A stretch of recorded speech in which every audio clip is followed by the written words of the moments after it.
how to make money online. You know, investing is great and all, but you need to first make money before you can then invest it. So let's talk about 5 well-paying jobs that you can do online and you can apply for today. So each section here will include details about the job, why it's a great online option, the potential pay for each, the downsides, and advice on how to actually get each job. Starting off with number 1, a graphic designer.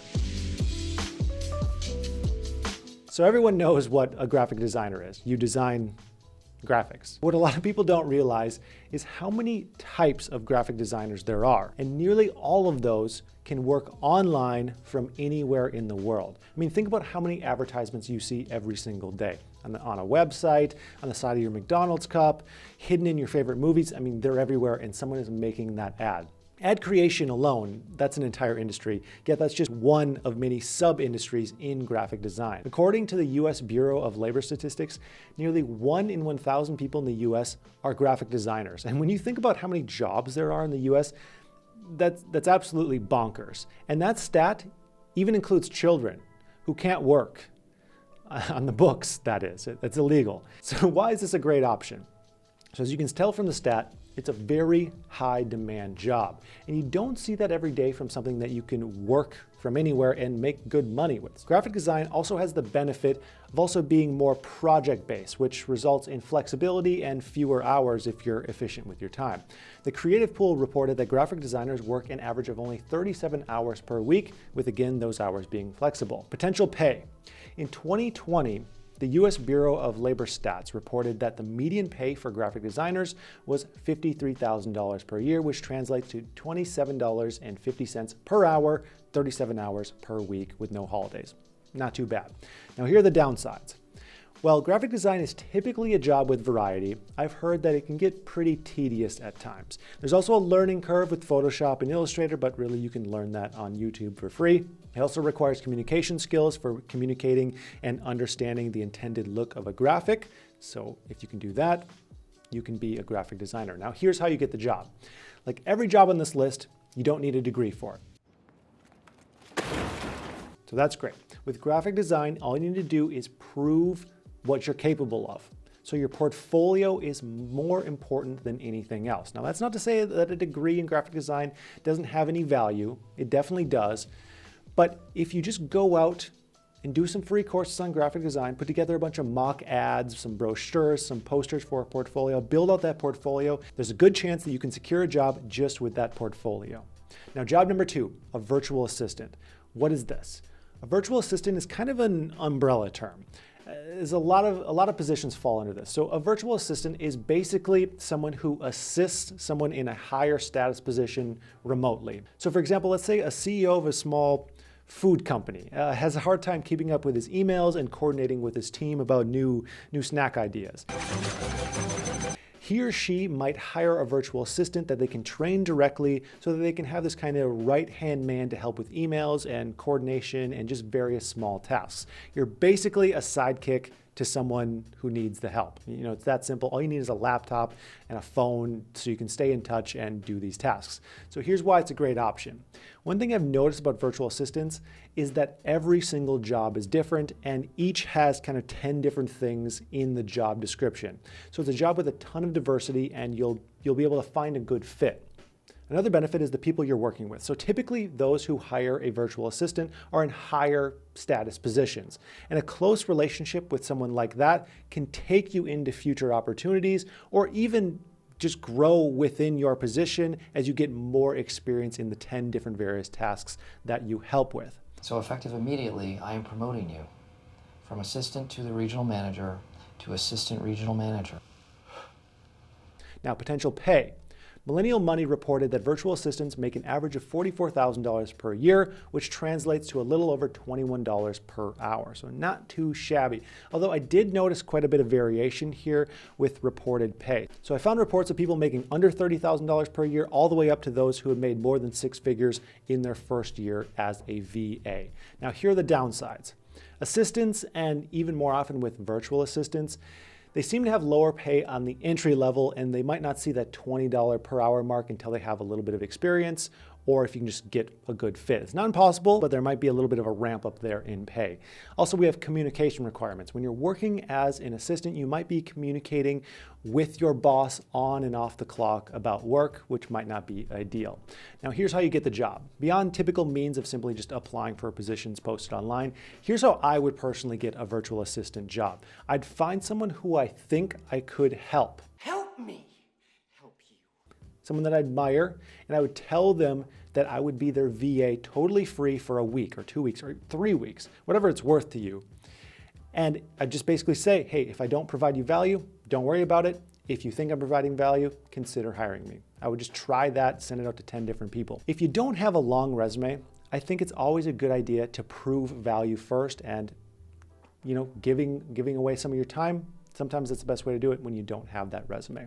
Now on to job number 3, and that is sales. And everyone and their mom knows what sales are. I mean, you sell stuff. Hello, this is Dwight Schrute from the Dunder Mifflin Paper Company.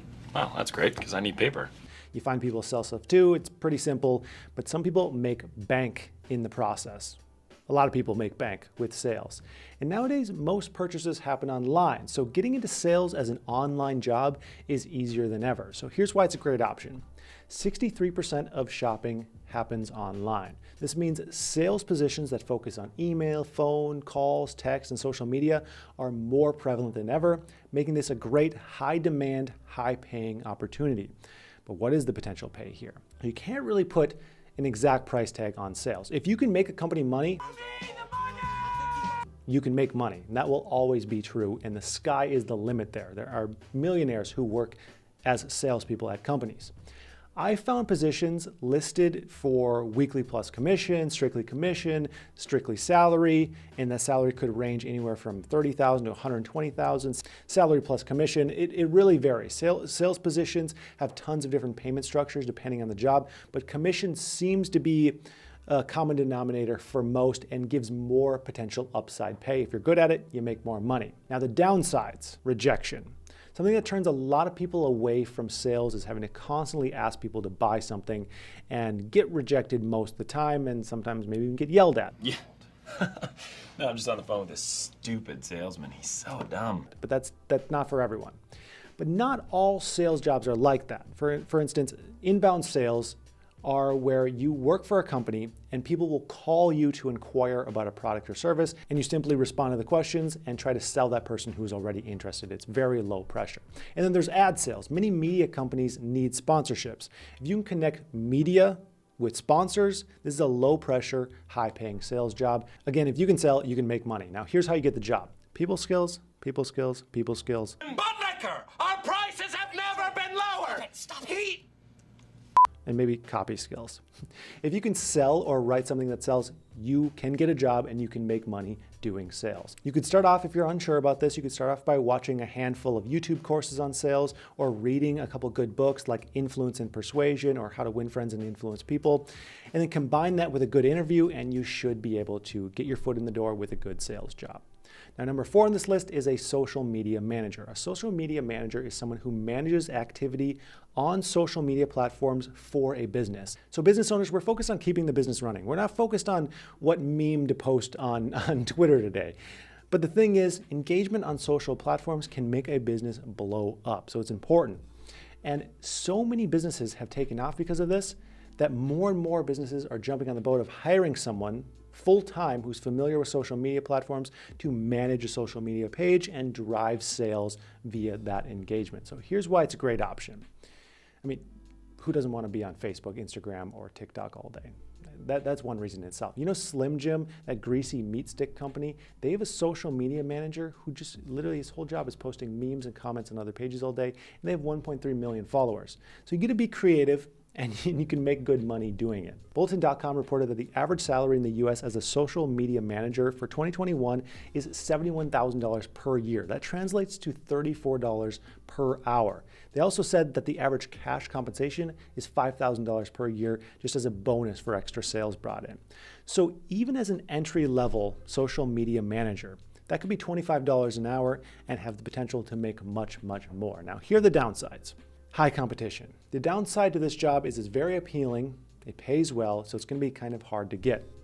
And it's not just a 9 to 5. So while a majority of this work is probably going to happen in regular business hours, you're going to be expected to manage the page during off hours, which could add to stress and just make your work-life balance, if that's a thing, not quite as good, and that might be a reason not to apply for this job. But it's different for everyone. Here's how you get the job. So the obvious trait required for this job is knowledge of social media platforms: Facebook, Instagram, TikTok, MySpace, you name it. But an article by Indeed said that the most common technical experience for this job is marketing experience. So that can definitely help in the search. But this is another place where giving out a bit of free work could go a long way.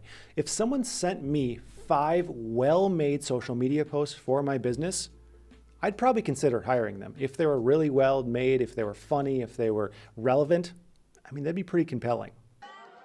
Welcome to Facebook. The 5th job on this list is remote customer support. So we all know customer support. If you're a functioning adult, you've talked to customer support at one point in time. Every industry has problems that can't be solved easily, and they require human interaction. And this is why it's a $350 billion a year industry. So remote customer support is when you help customers via email or phone, and you do it from home. Here's why it's a great option. Customer support, like sales, requires specific onboarding experience. So this makes it easier to get a job in the beginning because every business is already different in the first place. On top of this, believe it or not, most reviews on Indeed say that this is an enjoyable position on average because of the diversity of work. Now, potential pay. This is one of the lower paying jobs on the list. The median pay is $35,000 per year, or about $17 per hour, although 1 in 4 customer support workers makes $21 per hour or more. So you could leverage some experience and get over that $20 per hour rate. Now, here are the downsides. Like sales, some say this can be very draining to communicate with people all day, while others absolutely love it. It really depends on the person. There are customer support jobs that I know personally I wouldn't want. I mean, can you imagine being screamed at on the phone for 10 minutes because someone can't get their blender to work? Don't you dare hang up that phone. Now here's how to get the job. Again, similar to sales, you just have to prove that you have people skills. So applying for job listings directly, of course, is one option. But here's another idea. What if you reach out to customer support management for some company with a friendly email or phone call expressing your interest in them specifically? This can show your people skills, your interest in the company, and you may stand out among other applicants. So get out there, start making some money, then you can start investing and make even more money and get that wheel turning. I hope that this was helpful. Let me know your other job ideas down in the comments, and of course, have a profitable day.